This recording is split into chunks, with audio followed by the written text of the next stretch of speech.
কখনো কি মনে হয় আমি এই জিনিসটা পারি না, আমি এতটা ট্যালেন্টেড না, আমার মাথা এতটা কাজ করে না? আর সেই বিশ্বাসের কারণেই আপনি অনেক কিছু চেষ্টা করার আগেই থেমে যান।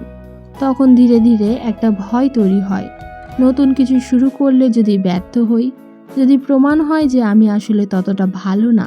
তাই আমরা অনেক সময় চেষ্টা না করেই নিরাপদ জায়গায় থেকে যাই। কিন্তু মনোবিজ্ঞানী ক্যারল এস ডুয়েক একটি শক্তিশালী সত্য বলেন, মানুষের ক্ষমতা স্থির না, মানুষের মস্তিষ্ক শেখার সাথে সাথে বদলায়, বাড়ে, শক্তিশালী হয়। গ্রোথ মাইন্ডসেট মানে হলো প্রতিটা ভুলকে প্রমাণ হিসেবে না দেখে শেখার সুযোগ হিসেবে দেখা। আপনি আজ যা পারেন না সেটা কেবল শেখা হয়নি, কিন্তু শিখতে পারা অসম্ভব না। যখন আপনি এইভাবে ভাবতে শুরু করেন, তখন ব্যর্থতা আর আপনাকে থামায় না, বরং প্রতিটা চ্যালেঞ্জ আপনার নতুন শক্তি হয়ে ওঠে। তখন আপনি নিজের সীমানা, নিজের সম্ভাবনাকে দেখতে শুরু করেন।